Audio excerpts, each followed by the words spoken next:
Hello, greetings everyone. We're excited to have you on this webinar today. I am your host. My name is Malia Franklin, and I am a consultant for the National Center on Parent, Family, and Community Engagement. I wanted to give you a little bit of a tour on the session engagement tools so that you can get the most out of this webinar. There's a few things that you can do, and before, while we're getting ready for the main content, I encourage you to play around. Everything can be sized and resized using the little triangle at the bottom right-hand corner. One thing that I really want you to pay attention to, and also can be minimized and maximized, is our Q&A icon. So that's where you can submit your questions. There's also an icon to download resources and to bookmark helpful links. And know that there's a tip sheet as well as the slides for this webinar in the resources, and we encourage you to download them. And if you need tech help, there's that big yellow question mark. But really, feel free to play around. If you have a question, something goes away and you want it back, you can click the question mark, yellow question mark for help. One thing I know many of you have questions about is your certificate for participation in this professional development webinar.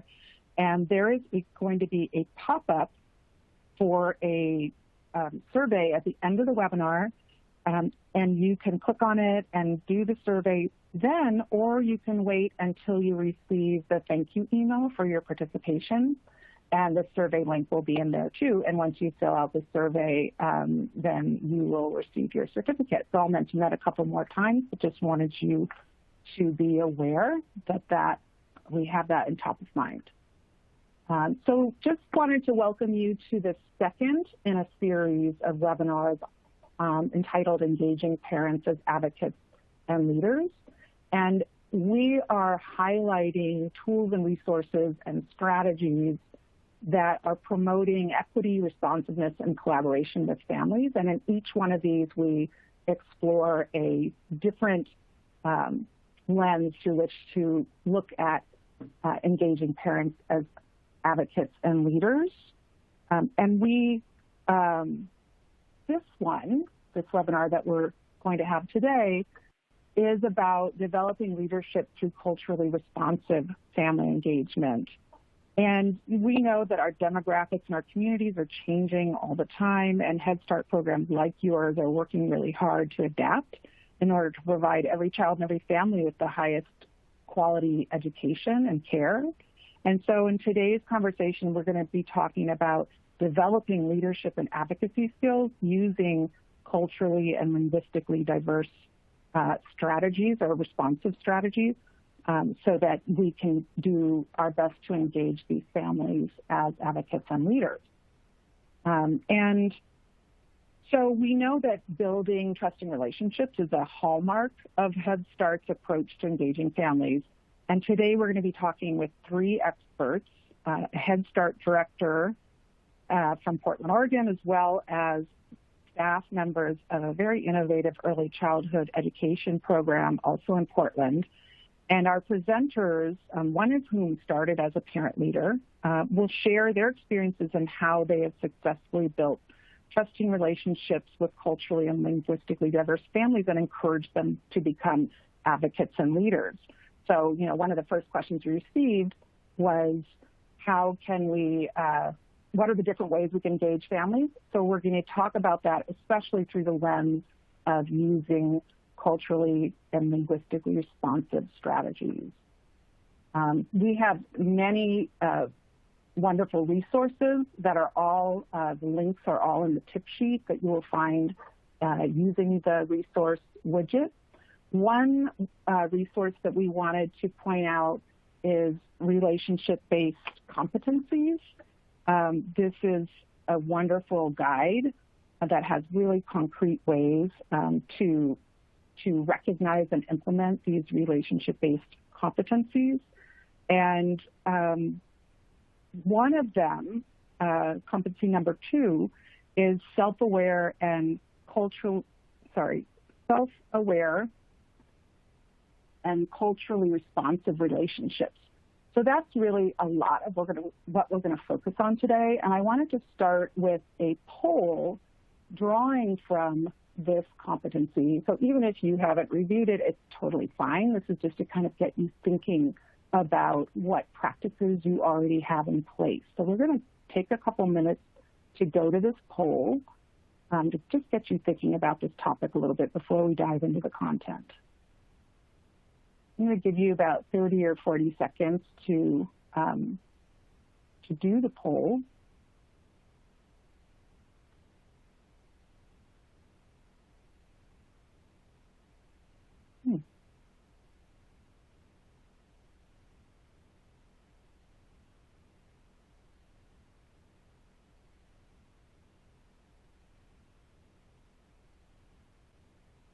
Great, we're getting some responses. Exciting.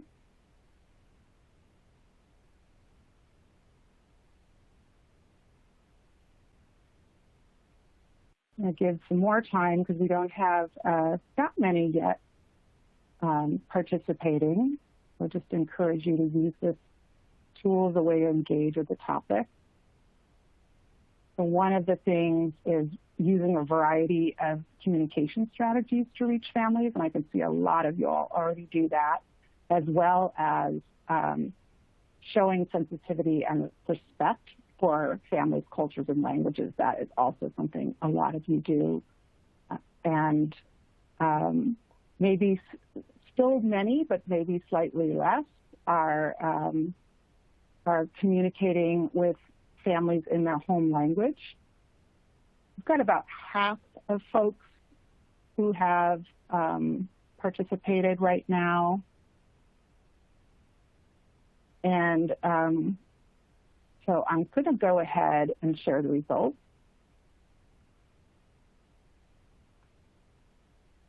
So that you can see them as well. And just interesting to see which ones perhaps people have areas where they could grow. So one is seeking information or consultation about specific cultural values and practices when necessary. So I think you'll hear from some of our presenters a little bit about how they've done that. But it really seems like there's a lot of great practices already in place. And what we hope for is that you're going to be inspired by these real-time stories that take place in programs just like yours. So now I'm gonna turn it over to our first presenter, Pam Corey. Take it away, Pam. Hello, this is Pam Greeno Corey. I'm the Executive Director for Mount Hood Community College Child Development and Family Support Programs. And we operate Head Start, Early Head Start, and the Child Care Resource and Referral Agency, and we're just outside of Portland, Oregon. I'm a past Head Start parent and have been with Head Start for the last 40 years. My grandmother and mother came to the United States from the Philippines after the war, and they spoke 3 languages. I grew up in a multilingual home and have always been passionate about serving children and families whose first language is not English. Today, I'm going to share how we at Mount Hood Community College Head Start have adapted to our changing demographics and created opportunities for parents from culturally and linguistically diverse families to become leaders in Head Start and beyond. In Head Start, we have built-in systems for family engagement. We believe that the child's first teacher is their parent, and that parents should be involved in decision-making for their child and for the direction of our program. This is how we work towards being a culturally responsive program. In Head Start, we serve 1,400 children in 24 different locations. One of our key strategies is the use of demographic data of our community. Our enrollment reflects this data. Currently, 40% of the families we serve are Latinx, and 67% of our staff speak 2 or more languages. 30% of our staff are also past Head Start parents, which is a hallmark of Head Start. In addition, we also operate the Child Care Resource and Referral for Multnomah County, and we provide training and technical assistance to all family, friend, and neighbor care, family child care, and child care centers in Multnomah County. This is provided in 6 different languages. Additionally, we have several culturally specific family child care networks. What's a family child care network? It's a group of 10 to 15 family child care providers from a specific culture and language. We currently have a network for Spanish-speaking, Russian-speaking, Vietnamese, Somali, and also African-American networks. Each one of those networks has a culturally specific coordinator who provides training and technical assistance to increase the quality of care within a cultural context. Though our journey is never over, this is how we got to where we are today. In the early 1980s, our service area started having an influx of Southeast Asian children and families, and we struggled to meet their needs, and we lacked an understanding of their language and culture. We soon realized we needed to hire staff from the culture to help us learn how to meet those needs for those families. By the 1990s, we saw an increase in Latinx families. We knew from our past experience that we had to hire staff who spoke English. That was when we added bilingual pay as another strategy.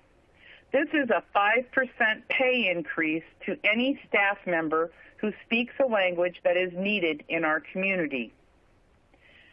And each year, staff that are speaking other languages, they are assessed, and once it is figured out that they are going to be serving families that have that language, then they get that 5% throughout the whole year, no matter whether families change or not. So we also ensure that we have at least one Spanish speaker in each one of our classrooms. In addition, we have language-specific family workers and home visitors. Currently, we are seeing more and more languages that are diverse in our service area. When we have families that speak Arabic, then we make a point to place an Arabic-speaking staff member at that location. We developed a partnership with our local migrant education program to open classrooms that were culturally specific and taught in Spanish. It was called El Futuro. Migrant education provided us with a culturally specific teacher who taught alongside with the Head Start teacher. Later, when our community had an increase in Eastern European immigrants, we opened up a culturally specific program called Detski.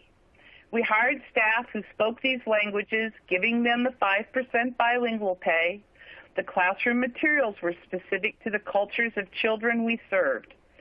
As trust started to build, we found that both Latinx and Eastern European families chose to enroll in our classrooms throughout our service area.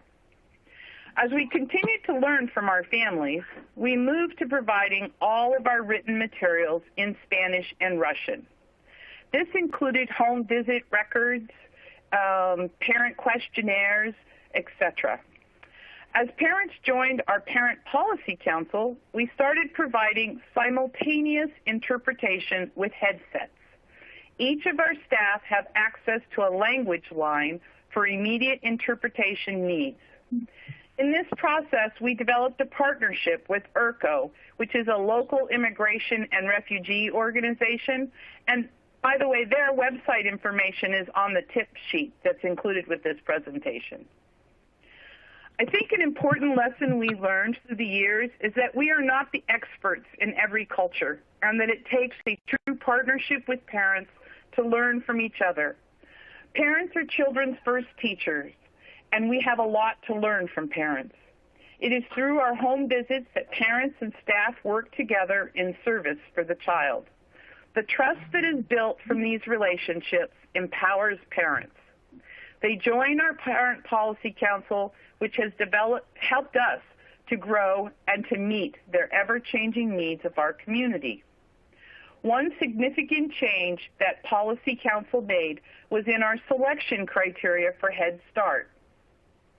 After reviewing local reports about the disparities that families of color, especially Native Americans and Black families, Policy Council decided to give extra points to these families to ensure better access to services. Parents are able to share information, their ideas, etc., with on-site interpreters who simultaneously translate the conversations through headsets. Everyone wears a headset so that the conversations happen in real time. 5 years ago, our community assessment showed that we had an increase in the number of Burmese families in our service area. When we looked at our data, we realized that we had a few Burmese families enrolled in a variety of our locations. It was challenging to get interpreters at all the different locations. So when Preschool Promise, a state public preschool program, put out a request for proposal, we decided to write an application to create a Burmese classroom. We approached IRCO, our local immigrant and refugee program that we had been working with for many years.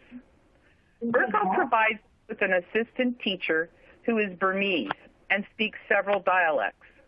In addition, she helps our Burmese families access social services through IRCO. Our Head Start teacher herself was a past refugee from Eastern Europe. Though she is not from their culture or life experiences, she knows what the challenges are for a newly arrived immigrant family and what they have to face. The Head Start assistant teacher is also Burmese. These three professionals support the classroom of 20 children and families. Our classroom is co-located with several other early learning programs in an old school. We currently have children that speak Burmese, Chin, Kachin, Zomi, Karen, and Rohingya. The staff speak most of these dialects. Parents are welcome into our classroom. As they volunteer, our teacher engages them in helping to plan the curriculum and our classroom environment. We work to have materials, toys that represent the children's culture. Classroom labels are in English and Burmese. And in the fall, there will be labels that have English phonetic pronunciation in Burmese to help the teacher in communicating with the children. We provide children's books in Burmese along with culturally specific artifacts. Some have been donated by the families over the years. I would like to share two success stories that are related. Our first assistant teacher from our partner at IRCO worked in our classroom for 3 years. During this time, she enrolled in Mount Hood Community College's ESL and CDA year-long course, obtaining her CDA and improving her English skills. Meanwhile, she also began to volunteer in other classrooms, and after she got her CDA, she decided that she wanted to come and work for Mount Hood Head Start. And so she is now teaching as an assistant teacher in another building in other classrooms. Meanwhile, during that time, we had a very active parent that volunteered on a regular basis that was a Burmese parent in our classroom, and she applied for the IRCO position, and she is now the new assistant teacher from IRCO. And she is currently working towards her CDA in an ESL class. In addition, we also have our Mount Hood Head Start assistant teacher, and she is also Burmese, and she has now decided to get all of her documents translated from her country and she has entered into Mount Hood Community College and will be finishing her associate's degree this next year. She is hoping to become one of our classroom teachers in Head Start. This last year, we reached out to a local program. It's Cairo, which is a Somali agency that provides cultural navigators for school-age children in the schools. We applied for a city-funded Head Start classroom in partnership with Cairo for us to open a Somali classroom following this same model. And we're just in the stages of beginning to do recruitment for this fall. And as you can imagine, it's a bit of a struggle with the current COVID situation. So in summary, I really want to talk about some of the key factors that have been part of our success. As we all know, Head Start home visits are actually where we all begin in terms of establishing relationships. And that's where we meet parents, where they are. Are they just needing to navigate the new culture? Are they ready to participate? Do they have trust, understanding of our program yet? And how we do that is by hiring staff from the culture and the languages that they speak. And how we can retain those staff is because we pay that 5% bilingual pay. Valuing the home language and providing support to families to keep that home language is an important element of our program. And engaging parents in planning for their children and also for the program is an excellent leadership opportunity. And number one is remembering that there is more to learn from our parents and community every single day. Events surrounding the police violence within our Black community has inspired us to do deeper learning on racial injustice within our program. Recently, we have had a program conversation over Zoom where I learned more about the racial inequities that our staff face within our program. This has humbled me and has inspired us to develop a white affinity group to do a deeper dive into our own implicit bias and how, as a program, we can continue to make changes to be more inclusive and to better engage with our families and community. Thank you so much, Pam, for that rich storytelling and so many ideas packed in and so many experiences packed into that presentation. We got a question that you may have heard before about, the question reads, we honor cultural backgrounds of our families, but since we're in the United States, would it be possible to impose English as the medium of instruction from early Head Start? And so I wonder if you could just speak to anything about the values and research, perhaps, just briefly, that has informed Head Start practice on honoring home language. Well, research really has clearly documented the importance of home language, especially in the birth to 3 years and beyond. And what we have learned is that children learn both English and their home language at the same time. And so therefore, it's not, sometimes people feel like a child can only learn one language. And having grown up in a bilingual home, I can tell you that you speak multiple languages all the time, even in one sentence. And so we really want to impart with our families the importance and recognition, because we know that children that speak their home language have a stronger sense of self-confidence and knowledge of who they are and how they relate in the world. And it's important to us to engage those children in those home languages. When we did El Futuro, which was a bilingual Spanish program, we always started at the beginning of the year teaching everything in Spanish. And then by the end of the year, things would start to come towards English. And that was that children played on the playground with other kids, and they started just picking up English on their own naturally, so that by the end of the year, children were speaking fluently both English and Spanish, and that's been our experience.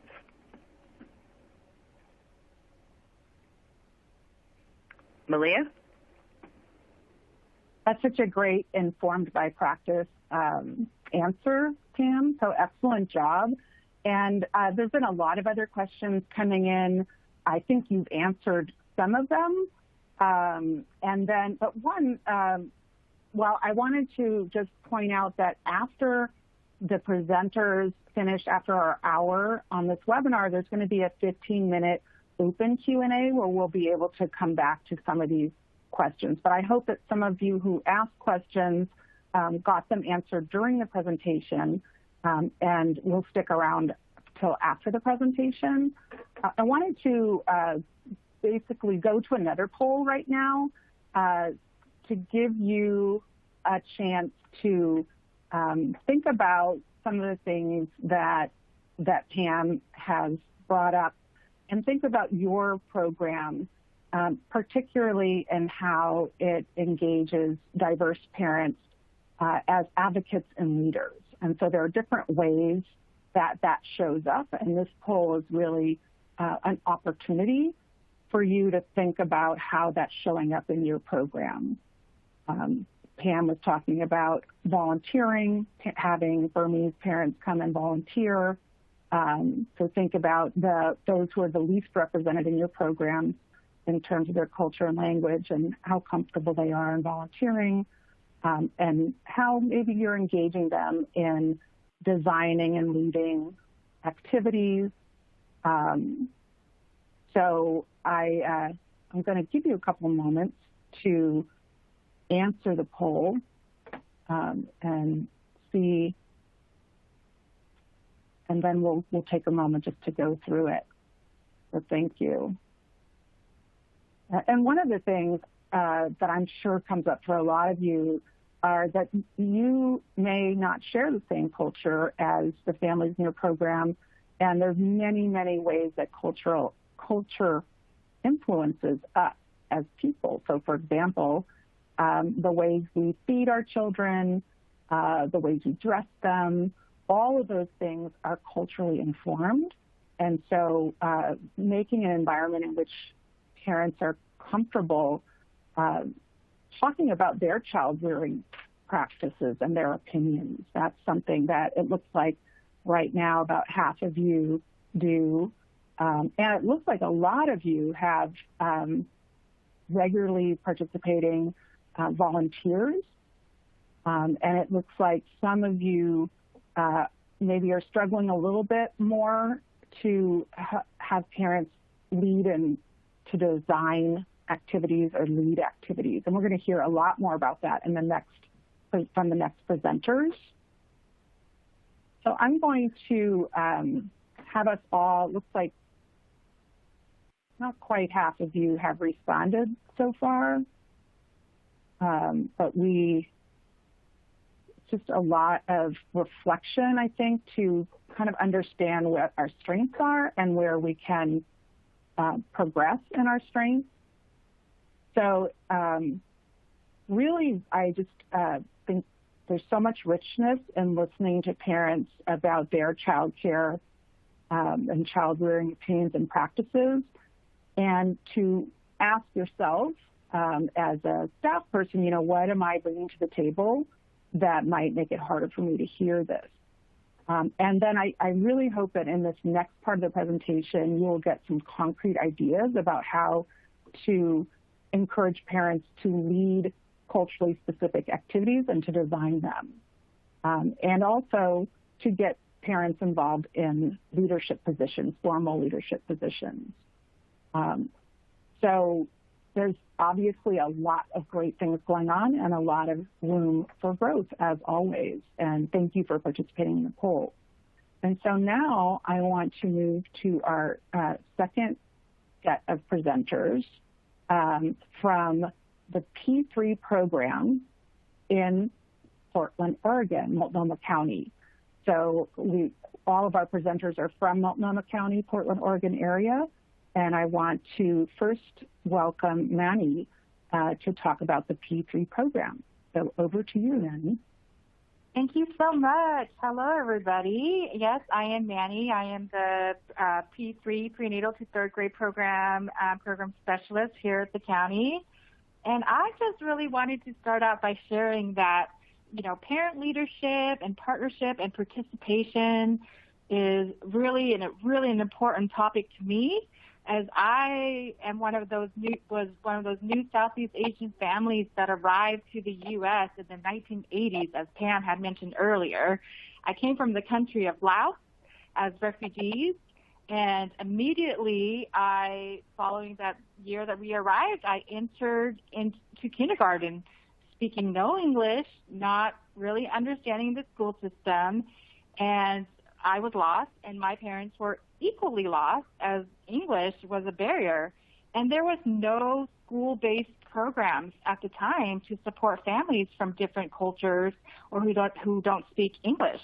It was just not as inclusive as it is today. There was absolutely no one that was able to personally reach out to my parents to support them and to help them to be a part of, their children's learning and education. There just wasn't very many or zero opportunities in the past, and like there are today for families who are receiving it today through the Head Start program and the P3 program.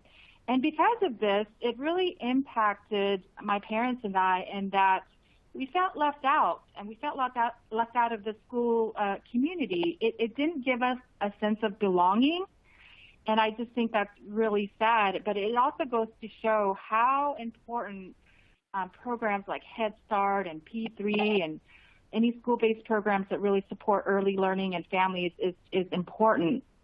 And I just want to say the benefits of engaging culturally and linguistically diverse families as partners and leaders are, number one, to better understand and serve the community. And number two, to really support parents with a sense of ownership over their children's education, as well as leadership skills and perhaps even career pathways. So here in Multnomah County, we are partnered with culturally specific and culturally responsive community organizations and agencies. And as Pam had mentioned, one of them was IRCO, Immigrant and Refugee Community Organizations, and there's many more in Multnomah County that are culturally specific, because we do see the P3 program work as equity work. And here in Multnomah County, we currently have 10 sites, as a school-based program, and all of the folks that work in these programs are right now females of color, and half of them speak languages other than English. So, and that's how we're trying to be really engaged and responsive to the current population that we are seeing that are, relevant in each school community.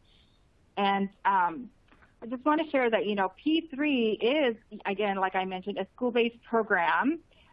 It really focuses on working with families in underserved and underrepresented communities to not only provide school readiness activities through such a thing as a play and learn group, but P3 also builds close relationships with parents and caregivers and families to really foster that leadership in their own children's education.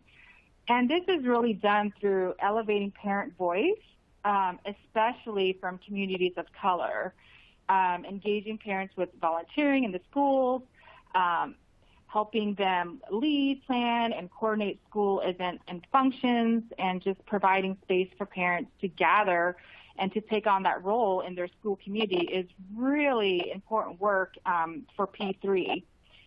The core services in P3, as I mentioned, the first one is Play and Learn. Play and Learn is like a family engagement group activity that is held twice a week for families with children ages 0 to 5. And one is usually held in a specific language. And the other one is held either in English or it's a multicultural group. And right now, out of the 10 sites, we currently have groups held in Spanish, Vietnamese, African American, Slavic, and then Nepalese and Bhutanese. And those Nepalese and Bhutanese are the two newest communities that we are seeing here in Portland, and we are fortunate enough to have culturally specific groups for that population. Another piece that P3 provides is definitely leadership opportunities, whether through the school's family leadership teams or one specific to P3, and it's very intentional.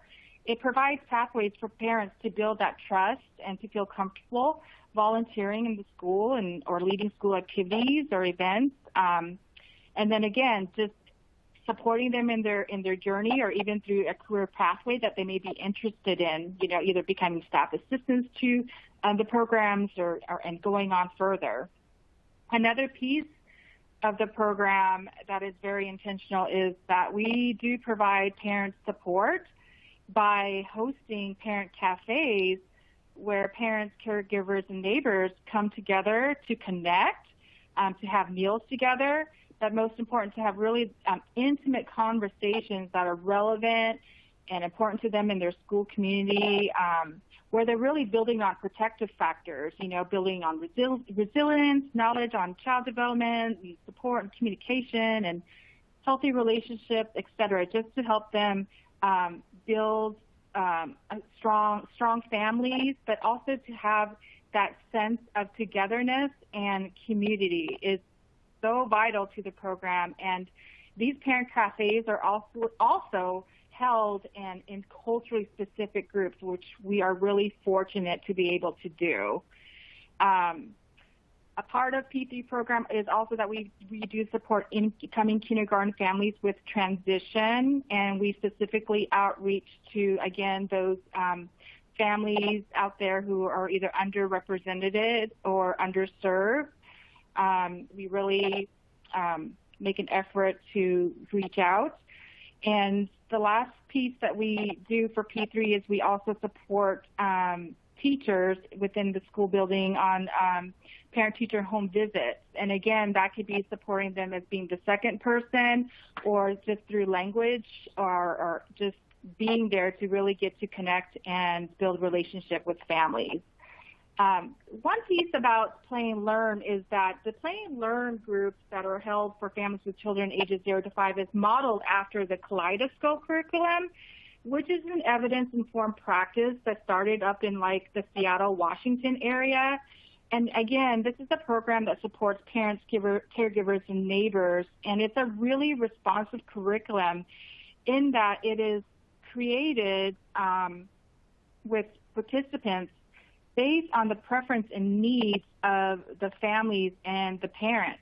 Really, the family's interests and priorities is really central to the Play and Learn groups. And often, this is where leadership begins for parents.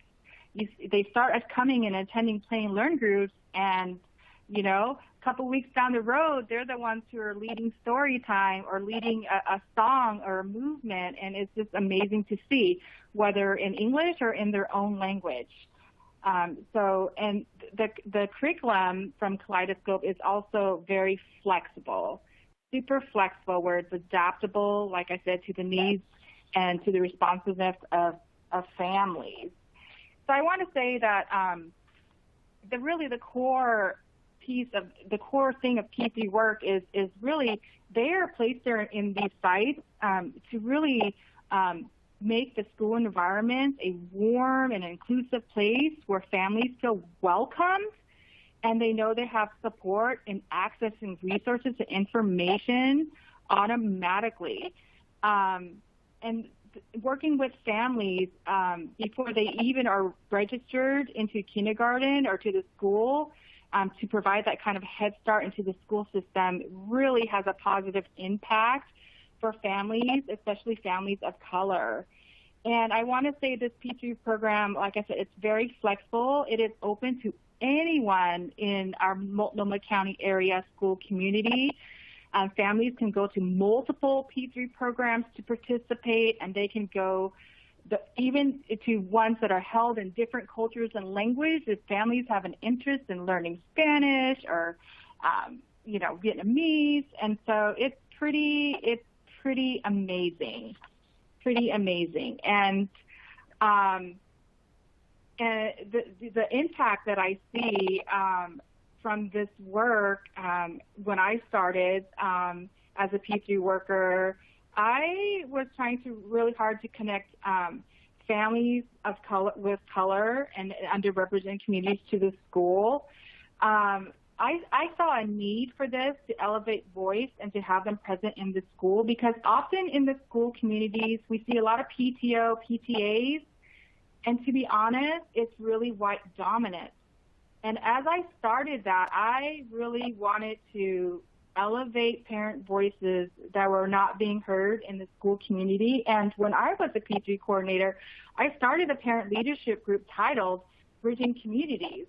And I started with a site manager that worked in after-school programs and the principal. And we intentionally, personally made phone calls and invited parents that we saw that had just some great potential to be leaders. And these parents were, again, parents of color, parents who didn't even speak English, spoke other languages, or English was their second language. And we definitely just made an effort to contact them, to ask them if they're interested in being a part of this Bridging Communities group, where they not only get to learn about each other's culture and family lives and experiences, but to have a space and platform for them to have their voices being heard and to have them participate in making decisions for their own school and community. And boy, I tell you, this started out with 10 parents who were of different cultural backgrounds, who spoke different languages, and boy, did they rock this leadership group. Their voices were not just only elevated, but they were present in the school. They were the ones who were planning, hosting, coordinating back-to-school nights, literacy events, family heritage nights, supporting fundraising events. It was amazing. It was an amazing impact. And out of those 10 parents, half of them rotated in being part of the school parent council. And it's just the impact of this program, where you can provide these opportunities, is amazing, because we know as parents who participate, they just become the natural leaders in their own community, especially if they're in a community of color or a community that speaks English as a second language. And what happens naturally is that these parents just automatically outreach to other parents to participate and to benefit from the program, because they see the positive impact from this.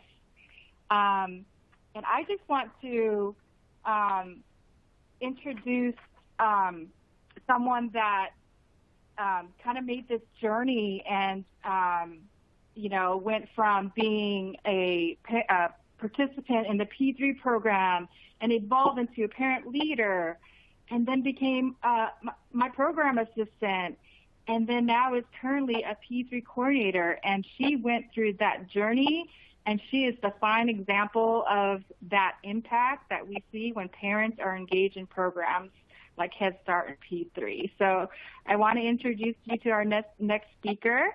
Her name is Yutisa Abdullah. Hi, everyone. My name is Yutisa Abdullah, and I go by the pronouns she, her, and hers.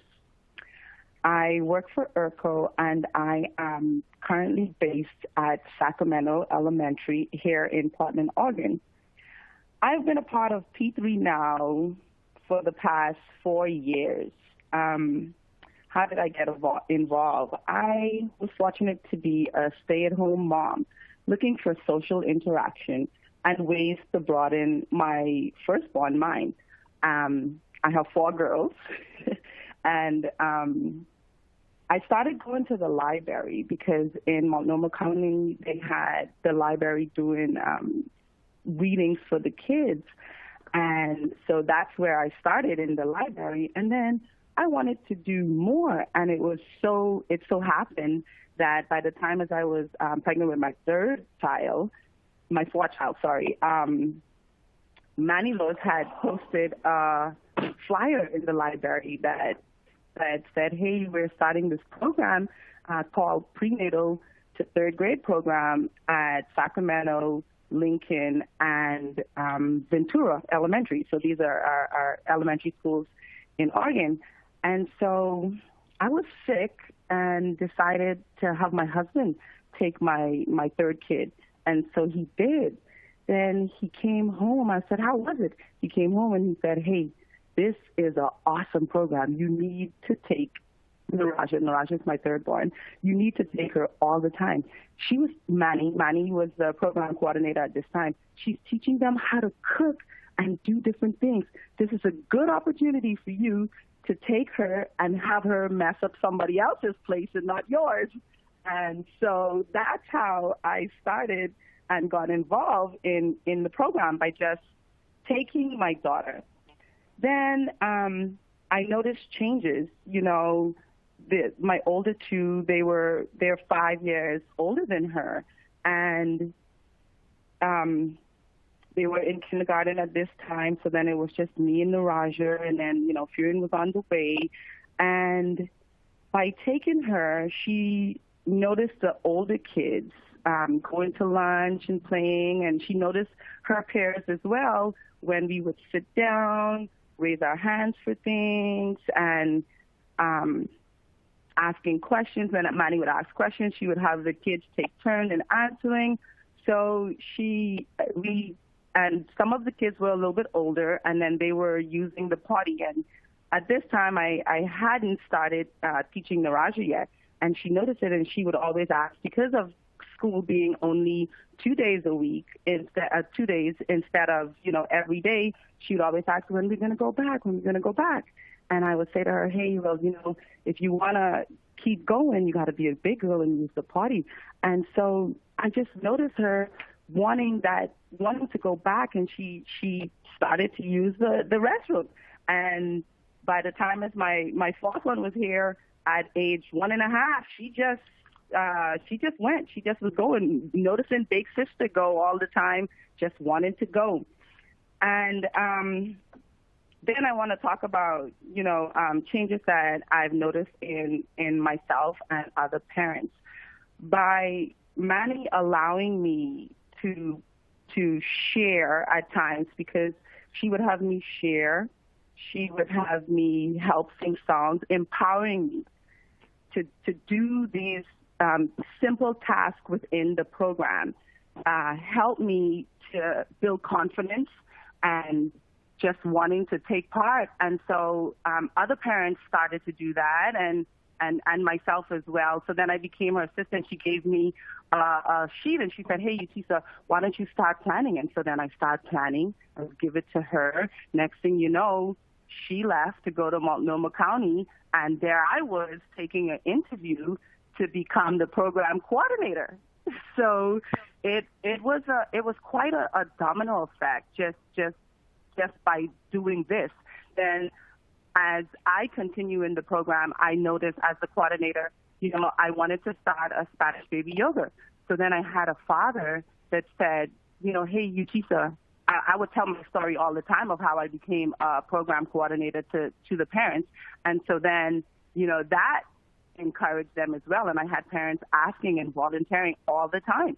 So then there was a dad by the name of Oscar Ayala. He wanted to take part. He said, hey, Utisa, you're going to start the Spanish baby yoga. Can I be the one to lead the stories? And so I would just, you know, plan and give him what we're going to do. And he started leading these groups for me. So my Spanish baby yoga was led by Oscar Ayala. Then I had an African-American mom, Jeanette Carson, that wanted to participate. She participated in our early kindergarten transition program. And she was also on our FLT team, our family leadership team, Corporate and Communities, that Manny had created as well. And so these two parents started volunteering, and one became assistant. And then, like myself, Zanette, she she became a coordinator now here at Lincoln Elementary here in Oregon. And it just, by allowing parents to participate and take part in our groups, empowering them, encouraging them, allowing them whenever they ask to take part, adjusting your program a little bit all the time for them, it helps empower them. And so the domino effect started with Manny encouraging and empowering me, and that I did with my two parents that asked and volunteered. And then even teachers started to ask. African American Night, it was like, hey, can Zanette do a poem? And then it was, hey, can Oscar translate and interpret this for us? And so then they were always in the school. We were always around. We were encouraged. And so I would say to all Head Start leaders or any other coordinators out there that when parents ask to volunteer, allow them to. You know, it's not hard to adjust the program a little bit to help encourage them and empower them to become leaders, because that's what was done with me. You know, Manny allowed me to take part, and I felt good about it, and I was able to take that interview. At first I would tell her, no, Manny, I'm not ready. I want to be a part of my girl's life. I have to take them to this and that. And she said, Utisa, you can still do it. Why don't you do this? You can get paid for this. And I was like, really?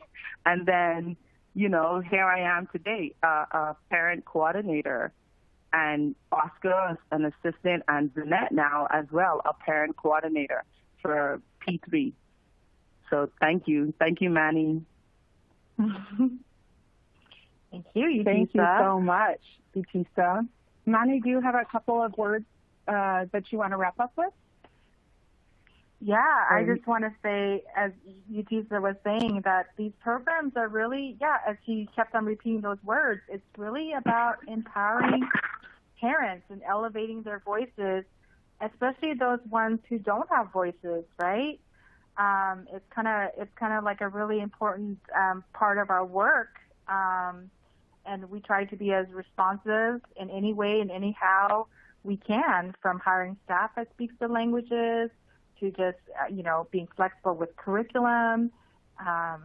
It really warms my heart to hear Utisa speak. Thank you. Thank you. We have, this is a very unprecedented time that we're in.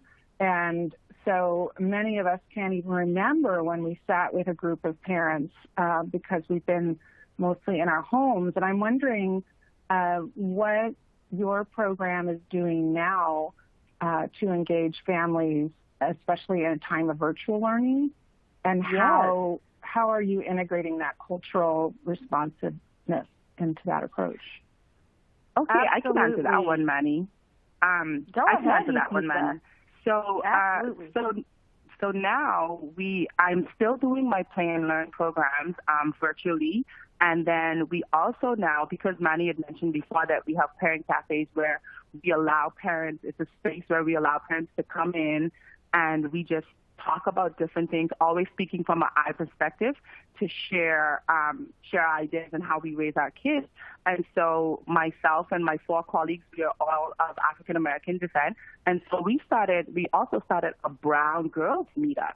So a Brown Women's Meetup, let me say. And so we would meet at Glendover. It's a golf field here in Oregon, and we would take walks, maintaining our social distance, wearing our masks and stuff. But we have been doing that as well to help with this time. And then my colleague and I, Jackie, we did a graduation for our kindergartners that's moving on, for our 5-year-olds that's moving on to kindergarten.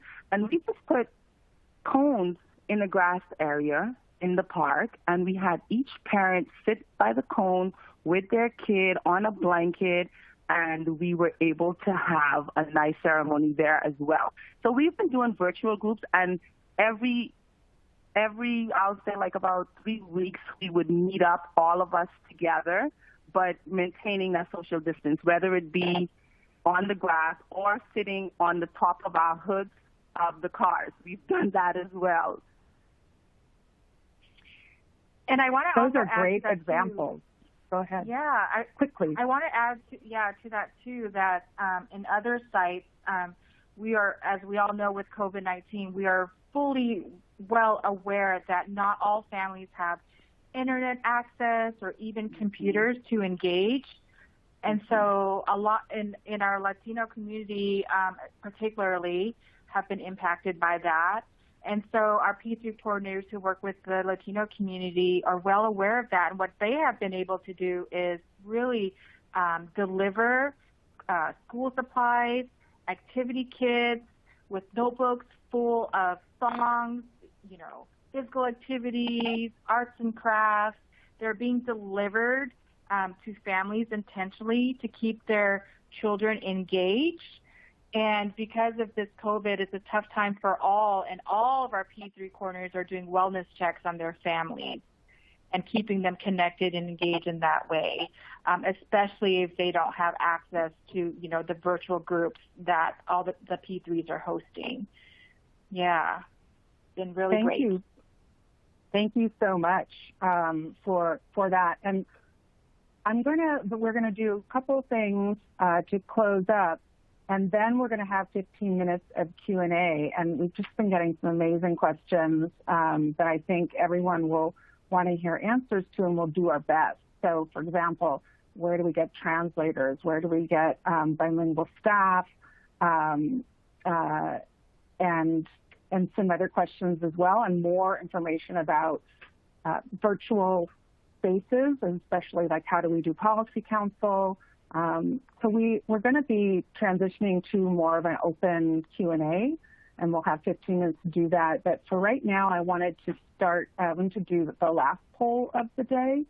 And this is really for you to reflect on one thing you learned that you feel like you will either prioritize or put into practice in the next 90 days. One thing you learned in this webinar that you'll either try to implement or you will prioritize. I just wanted to tell you, we hear you. You have lots of questions about policy council during the pandemic, and so we're eager to help you with that as well, and share anything that our presenters know. I'm sure that many of you are using Zoom or Zoom-like platforms.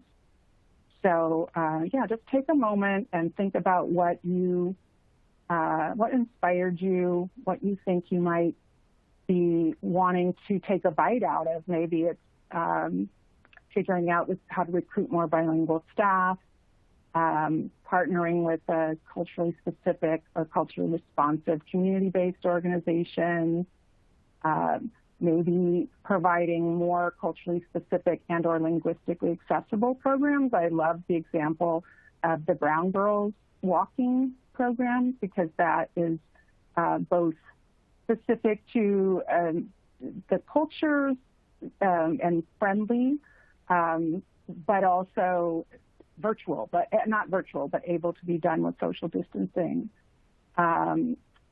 And I'm sure that a lot of folks are really struggling with how to hire staff. And I just wanted to bring up a point that Pam made about having a 5%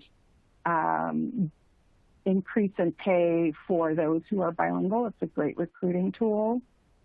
So I'm let's see how many people we have yet. I'm going to give it just another few seconds before we wrap up and look at our answers.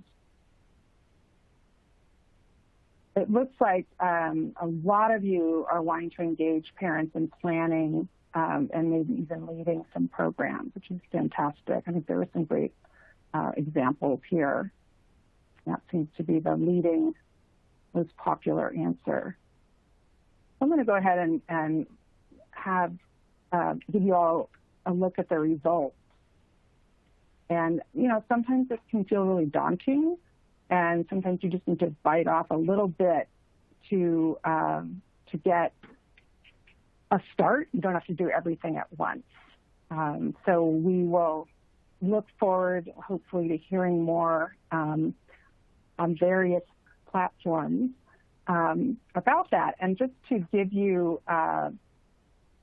first of all, big thank you to our presenters. You all were fabulous, and we're going to continue talking to them during the Q&A. I want to encourage you all to look at the resources that are in the tip sheet that you can download from the resource widget, which I think is green. And I also want to share with you that these conversations are often continuing on the My Peers communities. And if you're already a member, you can find the PFCE Deepening Practice Community. This slide, which you can also download in your resources, you can shows you how to sign up. So take a look at that. There are lots of ways that you can ask these questions and get answers in real time from other practitioners, staff members just like yourself. And there's another opportunity to take your family engagement practice to the next level with Text for Family Services today. And so this is a text messaging service that's free, and it was designed for family service providers like you, and it's also available in Spanish. So this is a great thing, and it's easy to get on. You just text PFCE to the number 22660. And this is also on a slide, so if you download in the resources the slides, you will get that information as well. So at this point, we are going to transition to our Q&A, and I thought maybe we could start with, Pam, if you could tell us more about what you are doing during the COVID times around Policy Council and also any other virtual services. If you can just talk for a few minutes about that. Sure. We use Zoom primarily to reach all of our families, and so we are doing Zoom home visits. We do Zoom circle times with children and parents, and we also hold our Policy Council and our Executive Committee meetings through Zoom. Matter of fact, one of the end of the year's celebration, one of the things we were able to do is we emailed out through a local pizzeria e-gift cards so that they could all purchase and have delivered pizza, and that was, we all ate pizza online at Zoom meeting, celebrating everybody's years of service and volunteer work. And, you know, it really was quite fun to be able to just relax, and it was about, I'd say 25 of our families attended that meeting. So how in language interpretation works is, though we have tried a bit and we haven't gotten a lot of experience yet with Zoom and their ability to provide interpretation. So for right now, what we have found successful is our language interpreters actually get on the cell phone with the parents that are bilingual, needing the language translation, and they actually simultaneously translate the Zoom meeting directly to the parents, and then when they have questions, then they actually just unmute themselves and translate the questions that the parents want to share or ask. And so our meetings, we were pleasantly surprised because we have about 40 families that serve on our Policy Council, and we have been having an average of about 25 to 30 parents consistently come to all of our Policy Council meetings. And one other thing that we do is we also have a YouTube channel where we actually also have things up for both children and parents that we provide. And is that in multiple languages? Yes. So because we have 67% of our staff speak multiple languages, and so we have a variety of people that have translated things, like read a story in another language, that kind of thing. Fantastic. Did that answer your question? Yeah, it does. And someone also asked about how do you access your interpreters? And maybe you could share a little bit about whether that comes through the Head Start, your Head Start infrastructure, or is there another way you get access to the interpreters? So when we first started providing interpreters, we reached out to family members of our families, and they helped. And we actually have a part-time hourly position that is just for interpretation.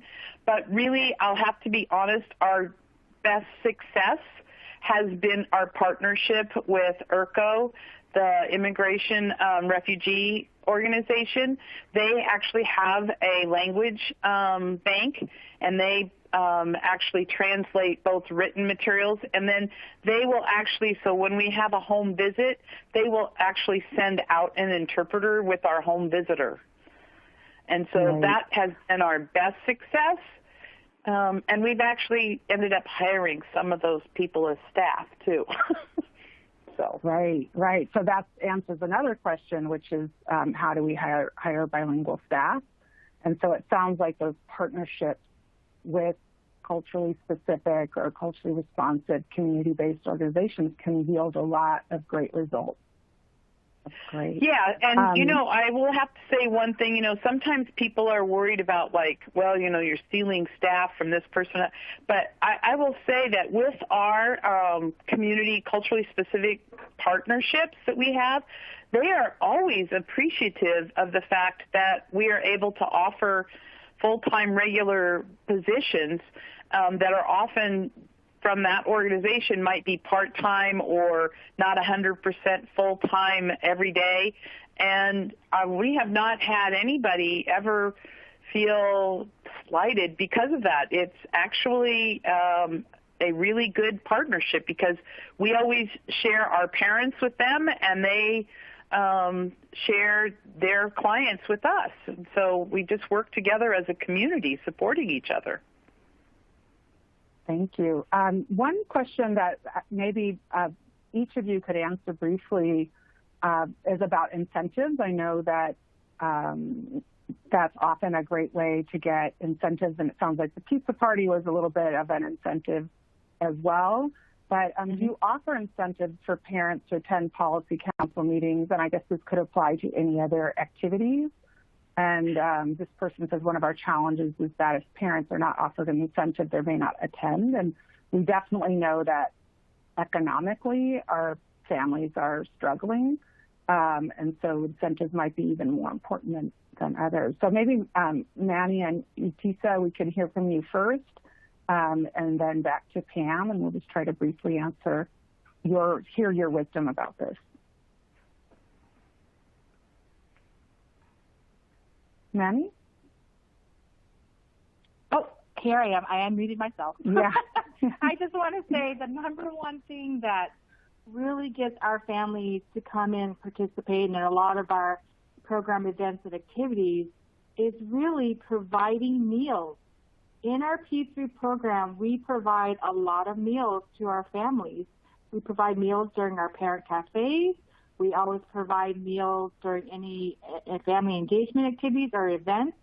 If it's not a full meal, they're healthy snacks in our Play Learn groups. We provide sometimes meals, but majority of the time, some, coffee for parents and healthy snacks, for everyone. And that is really a great incentive for families. When you're asking them to participate or encouraging them to participate in an activity or event that, that's happening at night, it's just one less barrier and one less thing for families to worry about, right? Having the time to cook dinner. And a lot of times, the families that we serve, they're in what we call Title I schools, where they are in school communities that have free or reduced lunch. These are the families that we work with in our community. So meals really has been quite the incentive. And not only meals, but within the programs, we definitely support, school readiness. And so constantly in the P3 programs, we're providing access to, giving out free books that are culture specific to their languages, take-home kits and supplies so they can continue to do activities that they've learned in groups at home. So those are some of the things. Is there anything else that you can think of, Yutisa? No, that's about that. Yeah, I think that's covered it. Food is a big thing that's normally would bring all families and people together, Absolutely. And do you do that also during your virtual meetings, like Pam was sharing about the pizza gift certificate? Is that something you're doing for your virtual meetings? So with COVID-19, go ahead, Yutisa. Oh, I was just gonna, share this, something that you said as well, that during this time we have provided kits for the parents. So we would go ahead and take them kits for everything that they need to participate in the groups, which they absolutely love. They look at that as an incentive because some of our parents don't have newspapers and just crayons and kites and different stuff, that they're so appreciative of the simple stuff from the dollar store that we purchased. They loved it. And then we also deliver food boxes to them. And so that there also is a good encouragement for them to come with my Slavic group, because I also have one of my culturally specific group is a Slavic team. And then for that team, I provide ERCO. We provide diapers for parents, for the young ones. And so I would say for my program, our parents participate and they come and they look at those simple stuff that we provide for them as incentives during this time as well. Yes, and it sounds like it also just builds that trusting relationship and the continuing relationship by meeting some of their concrete needs at the same time as continuing that conversation and relationship with the staff. One other person asked about fathers, and I know we are the first in our series of webinars on parents as advocates and leaders focused on fathers, but I'm curious if he, and I know that Yutisa focused on a father volunteer. Pam, is there anything that Head Start Mount Hood does to recruit and retain fathers, either of different cultures or in general? So what we have found the most successful is usually it's one of our father parents that has an interest. One of our fathers was really good at making wood things, working with wood, and so us by providing the supplies, he actually worked with other fathers to make little wood toys for their children. And in terms of culturally specific activities, we've had a variety of parents that have expressed an interest that they really wanted to have their families participate in, and we have supported those kinds of things. And that's been anywhere from having a soccer day where we just put up probably 10 different soccer goals and they worked with kids on soccer, to fishing, a variety, and sewing. That's the other thing is that we actually work in a partnership with a church that actually has a classroom that has sewing machines, and one of the things that they are really promoting is people being able to go into do micro businesses and using the sewing as a way for them to be able to earn some income.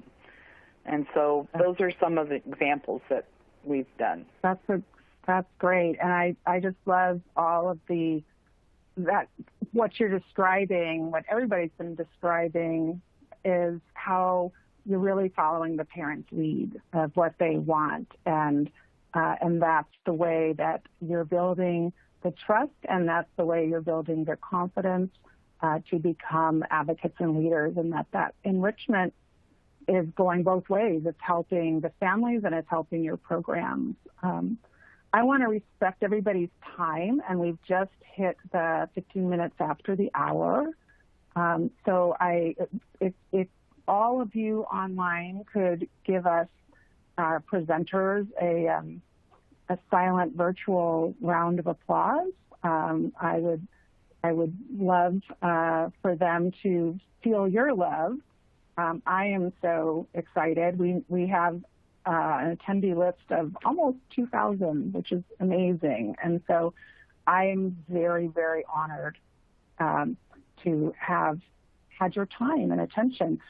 For those of you who are wanting your certificates, as soon as we close this webinar, you will see a pop-up window with a link to click to fill out a survey, and that will then you will get your certificate.